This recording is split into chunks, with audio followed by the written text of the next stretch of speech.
That's how we got introduced to the man. You summarize. Eh? And I was like, who is this? Ola. That's me. Hello, sir. There's a Nigerian in UK. There is a Nigerian in the UK. What are you talking about? Oga. Thank you, sir. Thank you. I appreciate. This is more than 10 years ago, and which is a couple of years later after you released this particular single that I get to know of you. Pre-COVID, by the way, pre-COVID. A former friend collects music. He buys all sorts of soul and R&B and CDs. He's very particular. And then he says, do you know Ola Onabule? I'm like, who? He's like, Ola Onabule. Who that? And then he plays You Summarize. And he could have easily punished me. Which is something that South Africans do. Oh, wow. Says, guess who that is? Oh, wow. Go through, that's punishment. You go through your head, it's like, ooh. Because I could have easily said, Michael McDonald. Is that Michael McDonald? Who that? And then he said, no, that's Ola Onabule. My brother, what a song. Oh, wow. Thank you, sir. And from there, it opened up the floodgates into your discography. But let me not spoil the hour. Okay. Already you have a fan here. Oh, how humbling. Thank you. Thank you so much. I appreciate it. That's very kind. Thank you. We're still going to play the songs that we normally play on this station, so far mostly on Sundays. And these are the songs that have really built your name as part of the Kaya sound, the Kaya FM sound. So we'll do that. And obviously, with the objective is for people after today to say, let me get in deeper in understanding who Ola is after hearing you and the story behind the music. Now, I'm going to take you back when you were 7. Oh, God. I can't remember anything. I can. Because here you are, born in the UK, but your parents sent you back to Nigeria. Yep. Why? Traditional move. That was the move back then. You know, he has to go back home. He has to learn some sense. Sense is very important. And sense apparently can only be found back home. If you're growing up in the UK, you get other things, but not sense. So, so you go back home for sense. And I was there for 10 years. And believe you me, I learned sense. You know, it's a great vibe to be in a country full of, you know, people who look like you. No one's calling you funny names. You get in touch with your culture. I learned to speak the language. You know, just it made me as a person. I would have been a different person, definitely a lot less secure, a lot less confident, a lot less assertive if I hadn't gone to Nigeria. So that was very important. So I guess that's why. So you were taken back from 7. When did you go back to the UK then? After how many years? 10 years. I was in Nigeria for 10 years. I went back to finish off my A-levels and do university in the UK. And then, guess what this man, they just took him back for 10 years to get sense. Sense. He goes and enrolls for a law degree. Oh no.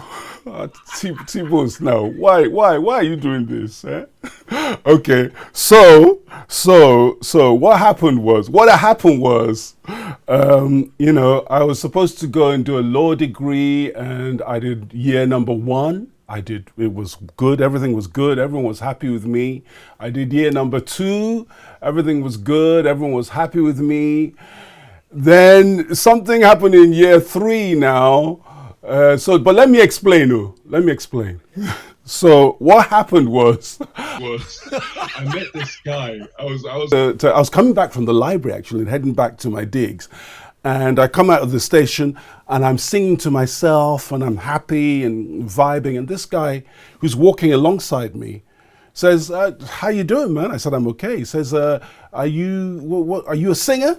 I said, "No, I'm not a singer." He said, "You sure?" I said, "No, I'm not a singer." He said, "You sound like a singer to me."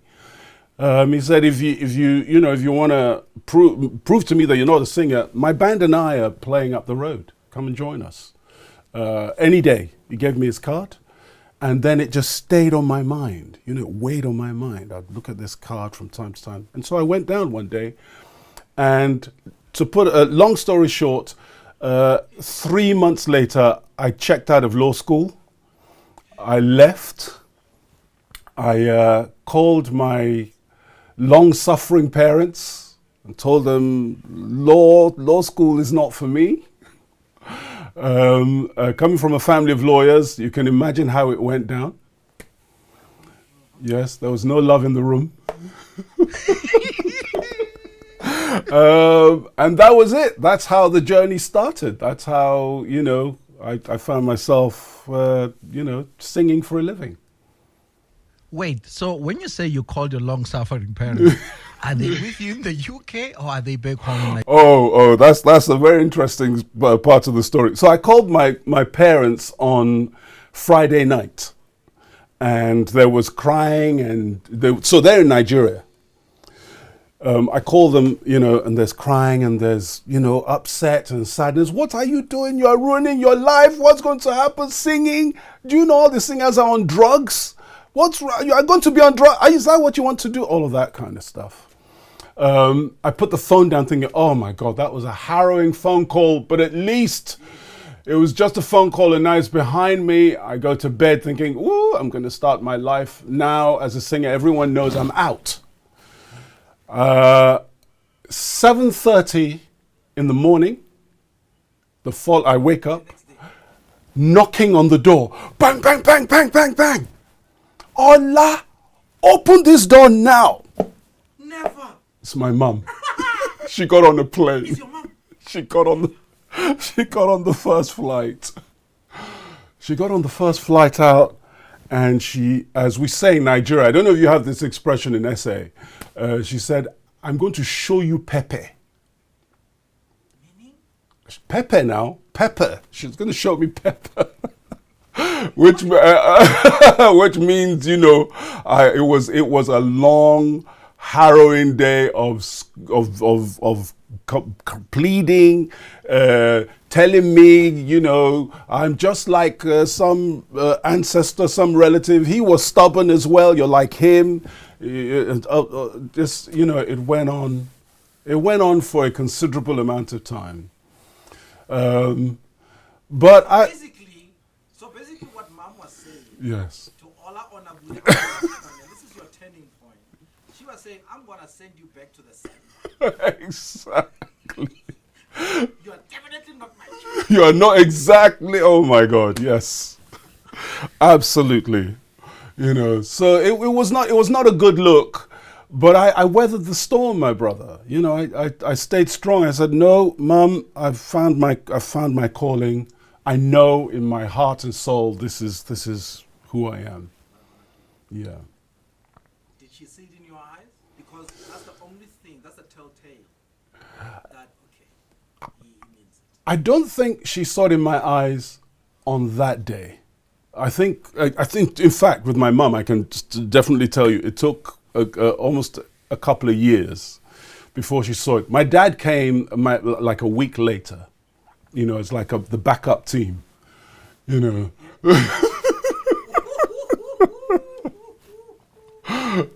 knock some sense into you. To knock some sense into me. But amazingly enough, he crumbled easier. He saw it in my eyes.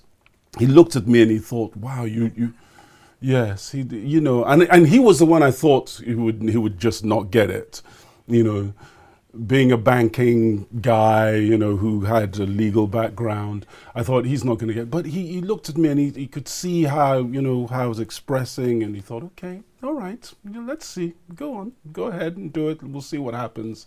And I'll go home and try to convince your mum, So your story is parallel to mine. Aha. Okay. I'm a chemical engineer.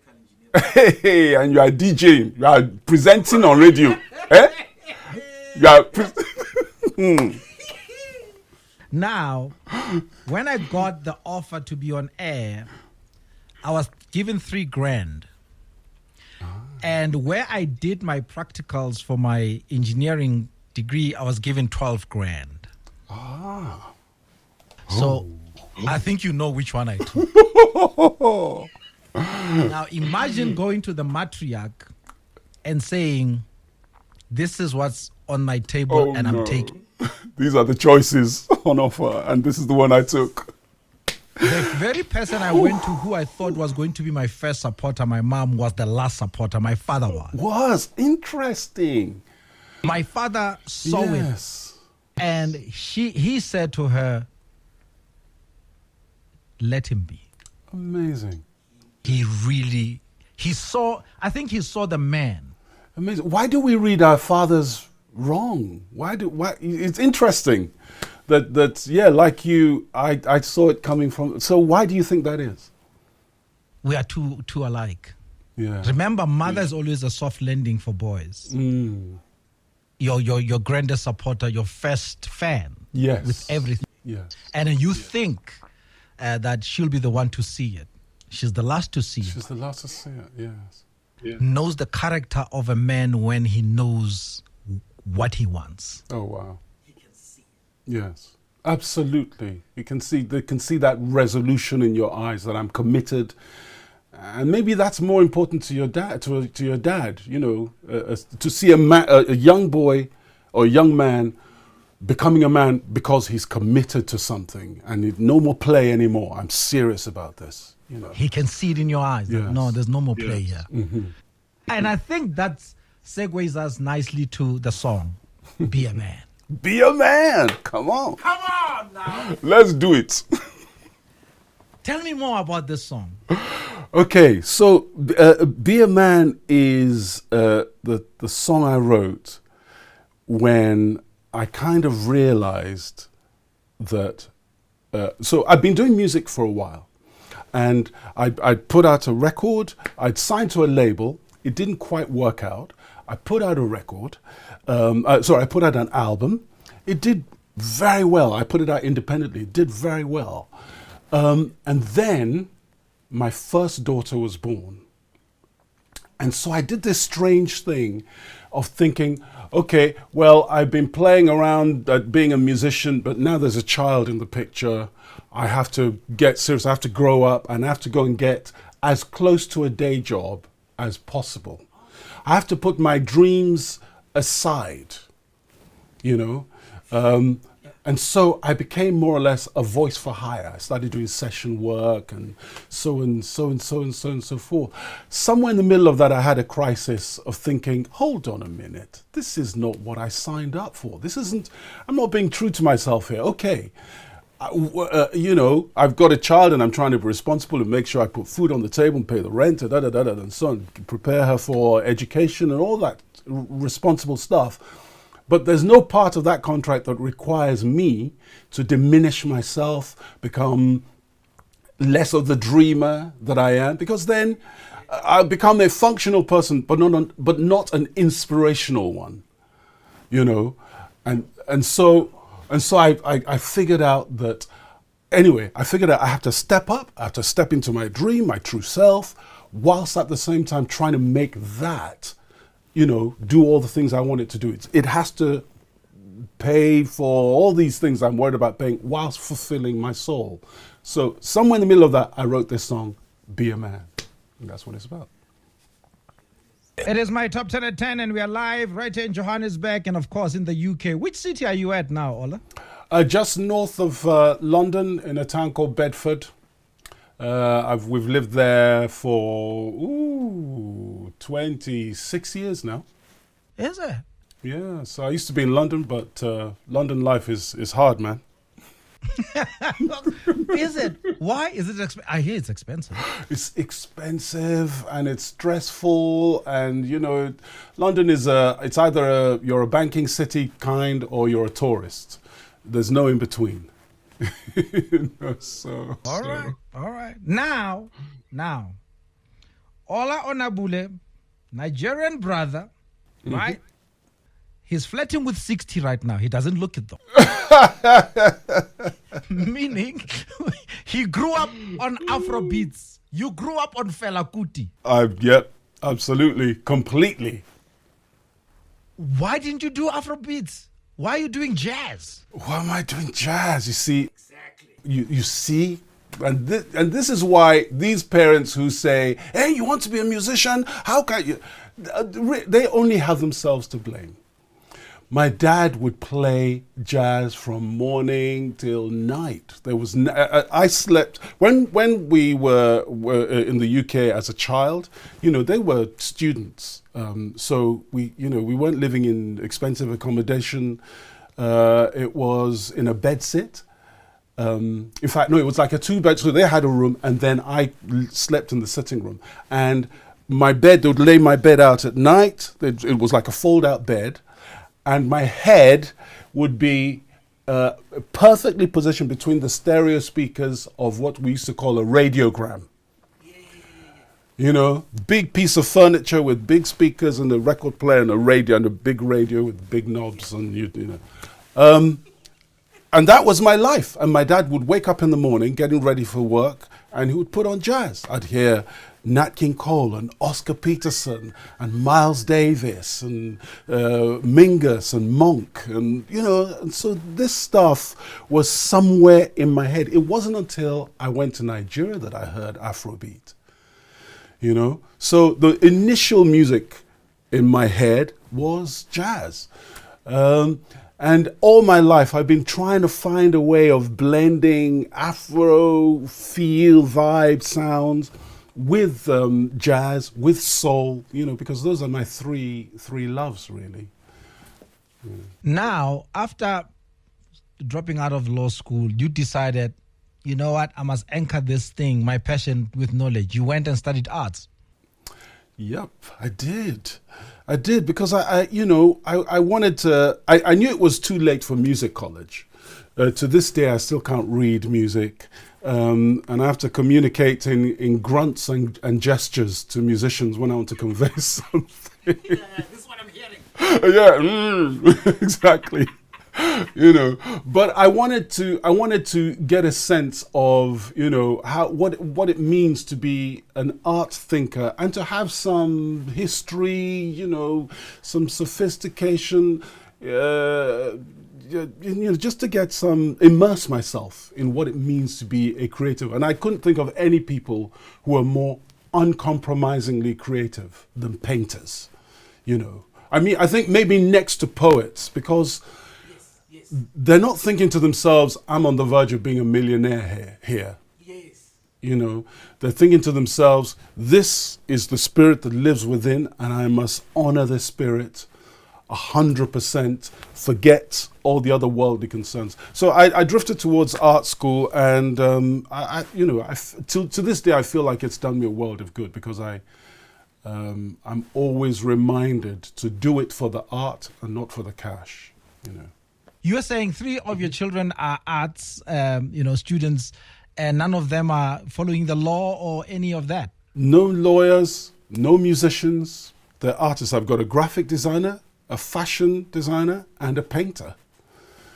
So something slipped through there. Look what you've done. It's me. Blame me. This is not a branch. This is a brand new tree. Exactly. I'm a planter of trees. Oh, my word. And now, do you still have the pleasure of having both your parents? Unfortunately, my father, passed into the spiritual world about 3 years ago, just before COVID. But my mum is with us. Yes, strong lady. What are they saying to you now?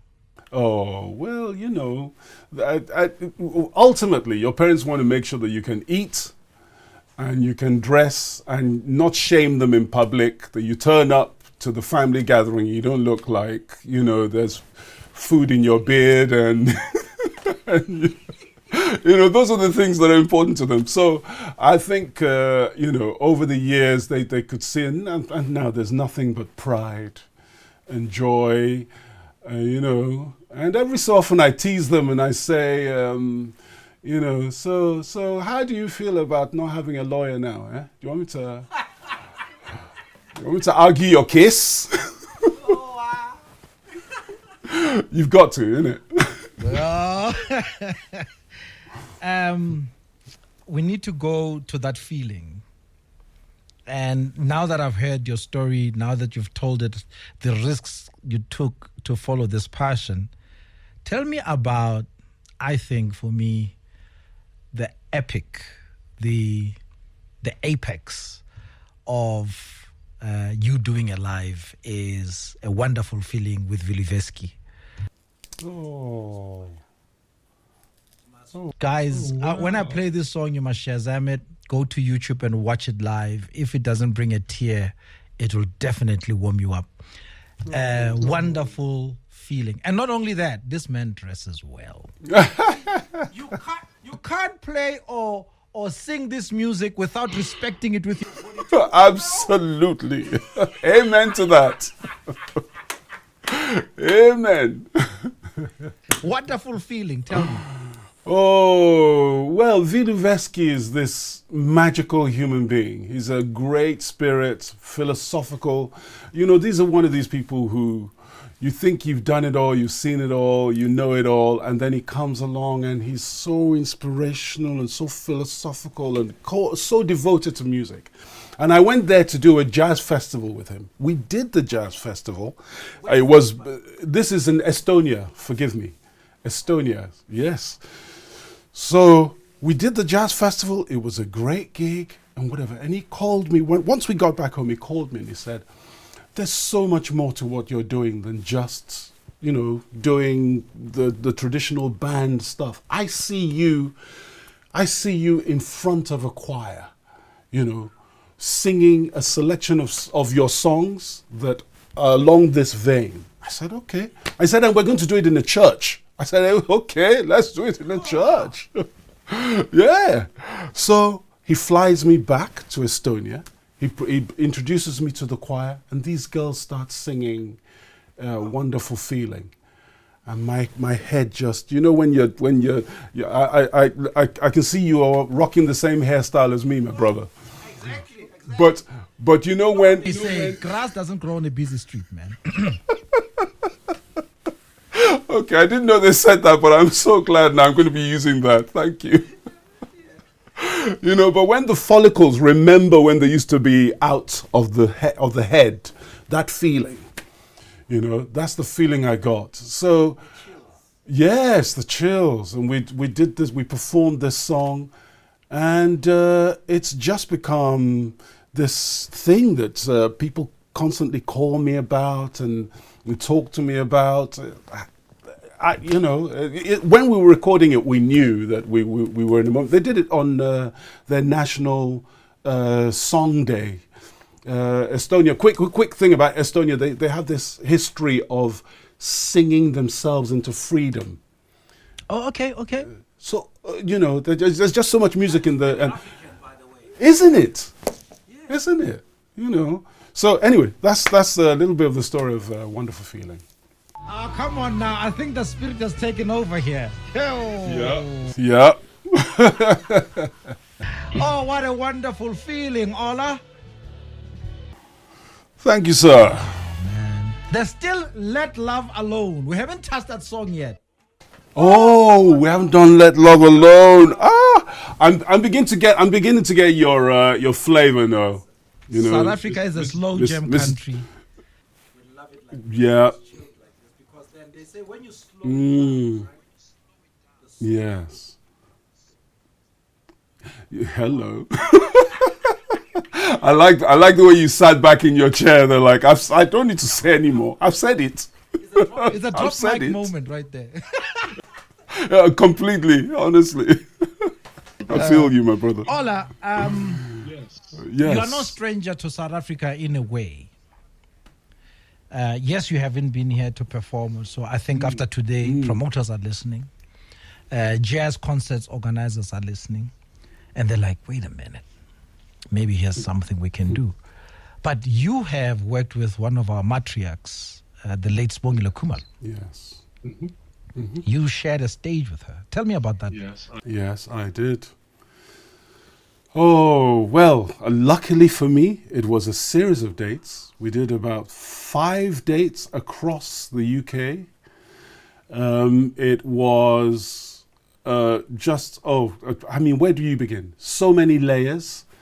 The music is one thing, her mastery of voice, her mastery of stage presence, stepping out onto a stage. You know when they say someone has presence and you're trying to scientifically, dismantle what it means, and you realize that actually, no, it's closer to juju than it is to science. It's you know what I mean? It's just this thing that fizzes into the atmosphere, envelops the audience. She had that in spades. So it was, and then of course the humility, because she would sit around with us before the lights went up, and you would have no idea of what she was about to unleash on an audience maybe 5 minutes later when the curtain went up. Because she was so at peace and so calm, so easy with herself, and we all had so much fun. So many layers, so many things. I left that concert with her, those series of concerts with her, it's almost like I came with a page and I left with a folder full of information about how to proceed. So a remarkable experience, and a profound loss, really, to you guys and to the world, really. Thank you for that. She's not with us. We're almost at the end. And like I said, today is really more about introducing Ola Onabule to the Kai family so that they can now explore the music, explore the man musically. I know you've got a few projects coming out. I mean, you're working with orchestras and stuff. Something that you want us to tell us about that we should never miss?